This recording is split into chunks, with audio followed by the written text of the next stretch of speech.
A aula de hoje nós vamos estudar um dos fenômenos físicos mais importantes da ótica, a ótica chamada ótica física, que é o fenômeno da interferência. Toda vez que a gente fala em interferência, você lembra alguma coisa interagindo com outra, né? Dando alguma coisa diferente. Isso é o que nós entendemos de interferência.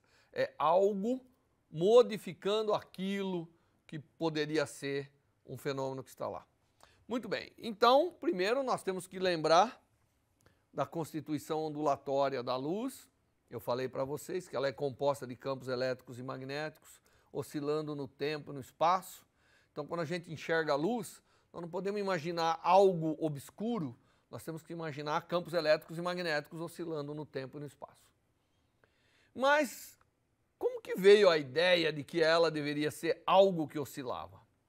Na verdade, antes de descobrir que a luz era uma natureza ondulatória, o que os cientistas descobriram é que ela apresentava fenômenos que eram inerentes de coisas que oscilavam no tempo e no espaço. E essas coisas que eram inerentes de fenômenos que oscilam no tempo e no espaço é a interferência. Se você pegar um lago calmo e jogar duas pedrinhas simultâneas, cada pedrinha gera uma onda que vai se propagar até as ondas se encontrarem. Quando as ondas se encontram, ou elas se somam ou se subtraem. Porque a água pode estar subindo e descendo, não é? É assim que uma onda se propaga. E elas podem se encontrar simultaneamente subindo, ou uma subindo e uma descendo. E isso leva a efeitos diferentes naquela posição de encontro. Essa é a essência da interferência de ondas eletromagnéticas. Foram feitos vários experimentos com luz que descobriram que esses fenômenos estavam presentes. Daí foi a proposta de que a luz era onda. E aí então faltava descobrir ondas do quê? A água é fácil, é uma porção de água que sobe e desce. Ou numa corda que você chacoalha, a mesma coisa. É massa que sobe e desce. Mas e a luz? O que oscila na luz? Então foi a eletricidade, o magnetismo e a genialidade de Maxwell que chegou à conclusão que eram campos elétricos e magnéticos que oscilavam para gerar as ondas de luz. Muito bem, então, historicamente, a interferência foi o que deu a ideia à ciência de que a luz era um fenômeno ondulatório. E a interferência, como eu disse para vocês, sempre resulta quando eu tento superpor numa única posição do espaço e num instante de tempo, fenômenos oscilatórios que advêm de fontes distintas. Como eu dei o exemplo das pedrinhas na água, que podem se compor de várias maneiras diferentes. Então esse é o fenômeno da interferência. Então, para a gente entender o fenômeno da interferência, nós vamos ter que entender o que resulta quando eu superponho duas ou mais, né? Às vezes pode ter mais, ondas luminosas, aqui no caso nós vamos considerar de mesma frequência, num determinado ponto do espaço. Quando eu superponho duas ondas, imagine que eu tenho ondas vindo de duas fontes. Elas podem estar em perfeita fase, como está aqui, ó. Uma é igualzinha à outra. Quando o campo elétrico sobe de uma, sobe da outra. Quando desce, desce. Isso é o que nós chamamos de duas ondas em fase. Porque uma não está atrasada em relação à outra. Lembra que eu defini numa das aulas que a fase da onda é quanto que ela está atrasada com relação a uma referência. Aqui não tem atraso. Uma cai exatamente em cima da outra. Então imagine, eu tenho aqui o campo elétrico de uma e de outra. Qual é o campo elétrico resultante em cada ponto? É a soma. É algo muito maior do que é cada uma individualmente. Aliás, a amplitude dessa onda é 2 vezes a amplitude dessa onda. Isso é o que nós chamamos de interferência ou soma construtiva dessas duas ondas. Mas poderia não ser assim. Poderia ser que eu pego a onda originária de 2 pontos distintos e quando elas se encontram, o campo elétrico de uma está subindo e da outra está baixando. A soma, nesse caso, dá zero. Não tem luz, não tem campo elétrico, eles se cancelaram. Essa é a chamada interferência destrutiva. E quando a gente soma a luz, pode ser que num ponto do espaço elas se somam construtivamente e em outros pontos do espaço ela se soma destrutivamente. Então, a interferência da luz faz com que em determinados pontos apareça mais luz e em determinados pontos desapareça a luz. Tá certo? Esse é o fenômeno da interferência. E ele é inerente dessa oscilação e do fato que eu posso atrasar uma onda em relação à outra. Imagine que eu tenho duas ondas em fase. Eu posso chegar e adiantar uma em relação à outra. E isso é ter uma defasagem. E a existência dessa defasagem, então agora o campo de uma já, eu não estou somando os campos, porque o campo dessa é muito menor do que dessa. Então eu tenho algo que é, na verdade, quando eu tenho a soma de duas ondas defasadas, a soma delas não dá duas vezes a amplitude, dá algo menor até chegar a zero.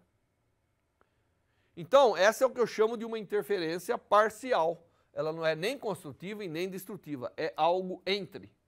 Então você vê que variando o atraso ou o adiantamento de uma onda em relação à outra, eu posso construir uma porção de luz muito maior, eu dobro a amplitude e a intensidade multiplica por 4. Ou eu zero a amplitude total e aí a intensidade vai a zero. Esse é o fenômeno de interferência.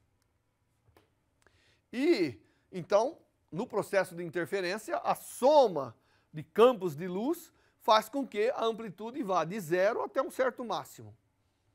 E isso produz, em posições do tempo ou mesmo no espaço, como é a maioria das interferências que nós vamos ver, são padrões espaciais, um padrão de máximos e mínimos. Normalmente a luz produz uma quantidade de energia média, entregue numa superfície. Mas se eu estiver somando duas, eu tenho claros e escuros, então em cada ponto eu tenho uma média diferente. O total continua sendo igual, a energia não foi para lugar algum, ela continua, só que agora ela deixou de estar em alguns pontos do espaço, onde as ondas estão se interferindo destrutivamente, para se somar nos pontos onde elas estão interferindo construtivamente. Muito bem. Para fazer a álgebra das interferências, basta eu imaginar a forma algébrica do tempo. Como nós vamos fixar a ponto do espaço normalmente, então eu vou pegar um exemplo aqui que eu fixei o ponto do espaço, então é por isso que não tem o x aqui dentro. Então eu fixei um ponto do espaço, tenho dois campos e uma defasagem entre eles. Isso aqui pode ser um adiantamento ou um atraso da onda 2 com relação à onda 1. E eu tenho que somar essas ondas, A interferência consiste em saber somar as amplitudes de onda. É isso que constitui a interferência. E a gente pode fazer essa soma. Estou somando dois senos. Todo mundo se lembra da relação trigonométrica, que é a soma de dois senos. A soma de dois senos é 2 vezes o seno da soma vezes o cosseno da diferença. Portanto, quando eu somo essas coisas, dá isso aqui.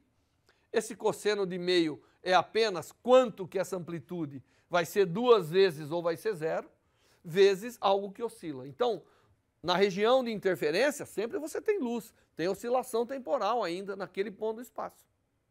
Porém, podendo ter uma amplitude que é essa amplitude vezes esse cosseno de meio da defasagem entre as ondas. Tá certo? Então, como o cosseno pode ir em princípio de 0 a 1, ou menos 1, não importa, porque a intensidade vai ser ele ao quadrado, significa que o módulo da amplitude da onda resultante vai de 0 até a soma das amplitudes. Muito bem. Lembrando que a intensidade vai com a amplitude ao quadrado, portanto, a intensidade na interferência vai ter pontos do espaço que tem 4 vezes a intensidade de cada uma das ondas e ponto do espaço que não tem nenhuma. Certo? Então, isso é a interferência. Um experimento de interferência dos mais famosos é o chamado experimento de Young, da fenda dupla. O que o Young vai fazer? Ele pega uma onda de luz, joga numa pequena fenda. Daqui sai luz, nós vamos entender depois, é o fenômeno de difração, e vai para as duas fendas. Então, eu tenho duas fendas que estão mandando luz que vem da mesma fonte e, portanto, são luz perfeitamente em fase. O que sai dessa fenda e dessa fenda estão perfeitamente em fase. E aí elas vão se propagando e vão atingir um obstáculo. Só que elas advêm de pontos diferentes e caminham distâncias diferentes.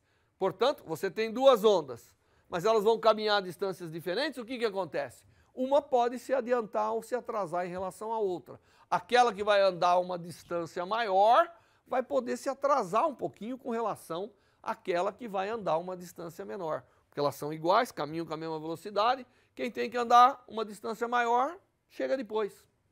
Chega depois significa uma defasagem. E dependendo dessa defasagem, eu posso criar em pontos desse anteparo claros e escuros, quer dizer, locais com muita intensidade de luz ou zero de intensidade de luz, criando o que eu chamo do padrão de interferência. Então, a conta de se fazer a interferência do experimento de fenda dupla de Young, que chama, é saber somar essas amplitudes como função da posição. Tá certo? Então eu vou fazer aqui um pouquinho, eu já expliquei para vocês que a origem da defasagem é o fato que agora, se eu olhar bem no centro aqui, as duas andam iguais. Então no centro elas vão ter que estar perfeitamente em fase. Mas à medida que eu me afasto de um lado ou de outro, como uma das ondas tem que caminhar um pouquinho mais que a outra, aparece uma defasagem. Aparece então a interferência destrutiva. Muito bem. E vamos então agora fazer um pouquinho da conta, né? No centro do anteparo claramente são iguais e afastando surgem os pontos de mínimos e máximos. Então quando você pega a luz e passa por esse sistema, você vai ver claros e escuros, que é a interferência. E que é uma prova clara da natureza ondulatória da luz. E foi assim que o Young chegou e provou que a onda tinha que ser de natureza ondulatória, né? E aí tem uma história toda por trás disso. Muito bem, nós vamos... esses claros e escuros que aparecem são, na verdade, chamados franjas de interferência. Você vai pensar que a interferência não serve para nada, mas serve para tudo.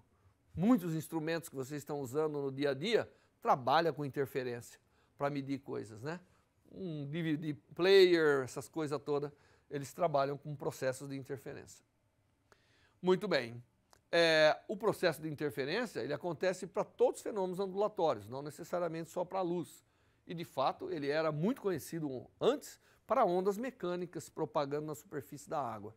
Daí veio, né, a associação, que aquilo que estava acontecendo com ondas mecânicas acontecia com a luz, portanto, a luz deveria ser uma onda. Vamos fazer o cálculo, porque é um curso, nós temos que fazer o cálculo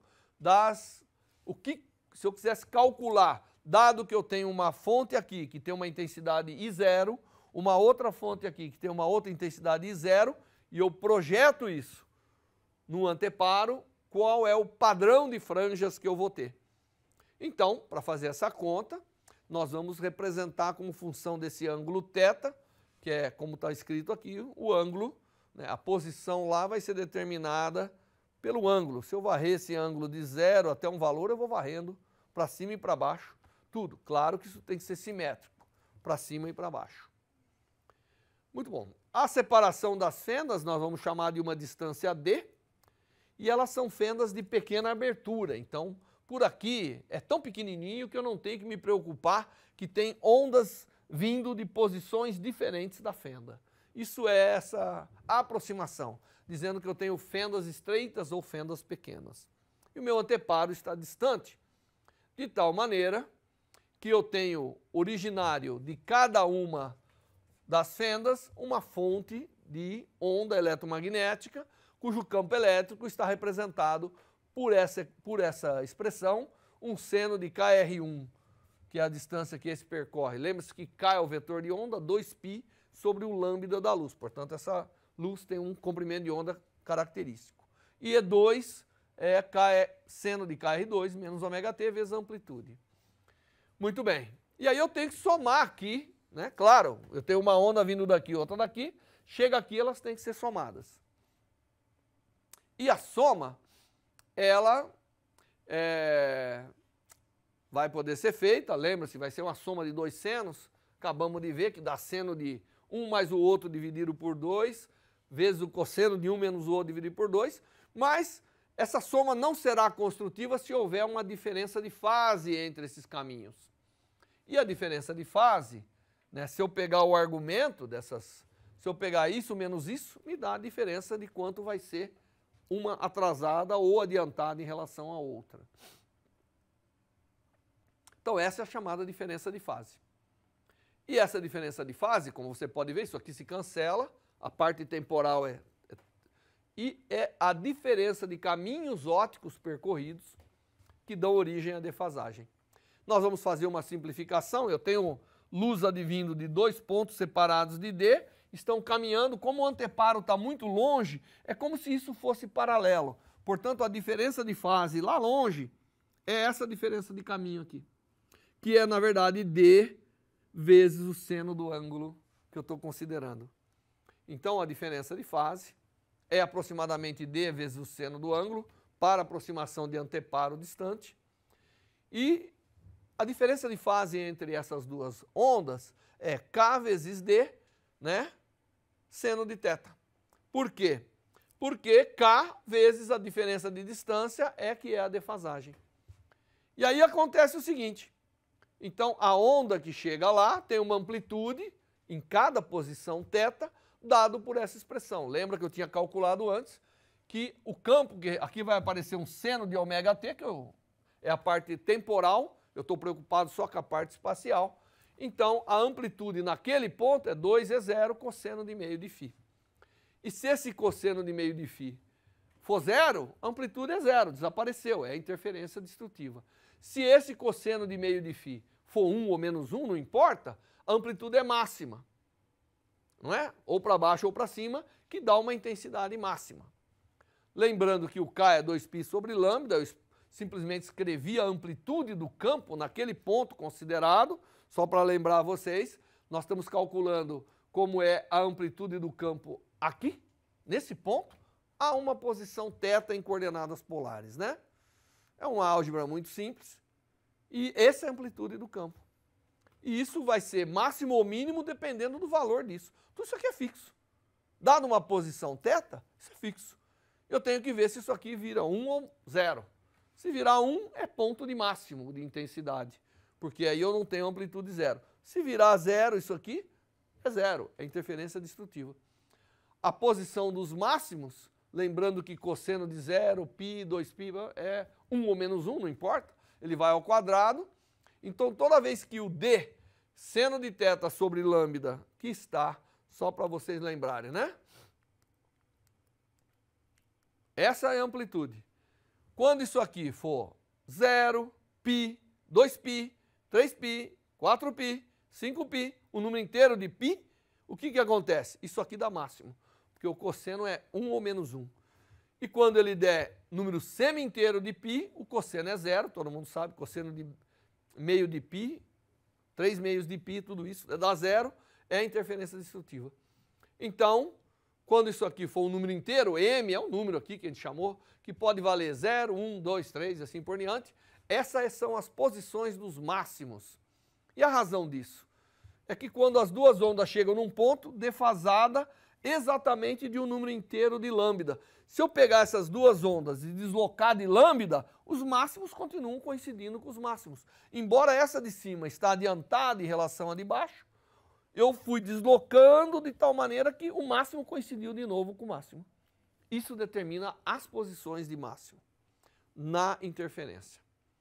Então, toda vez que as ondas se defasam de um número inteiro de lambda, eu tenho a interferência construtiva, porque eu passo e nos pontos intermediários eu não tenho interferência construtiva.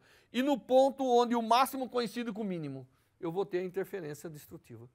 Então, o fato de que as ondas caminham por distâncias diferentes faz com que uma antecipe em relação à outra.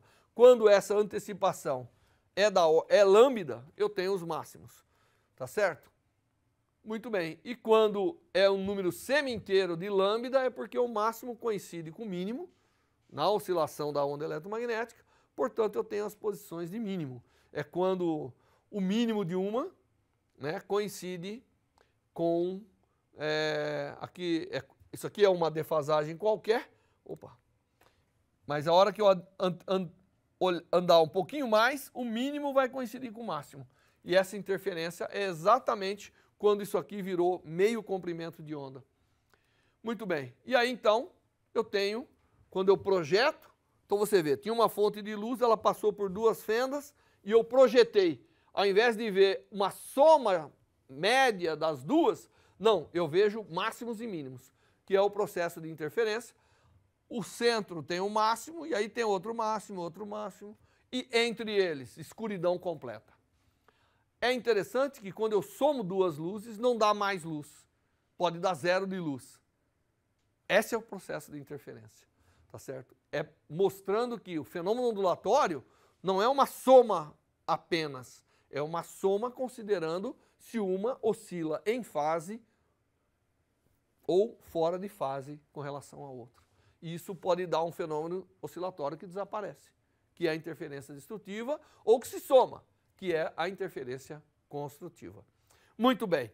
Então, isso é o chamado padrão de franjas de interferência do experimento de Young, e é um dos experimentos mais interessantes, porque é onde nasceu o processo de interferência, onde nasceu o entendimento da interferência da luz. Aí depois que se entendeu bem o que estava acontecendo, se entendeu bem a natureza ondulatória da luz, obviamente vai aparecer uma enormidade de interferômetros que tem aplicações das mais diversas.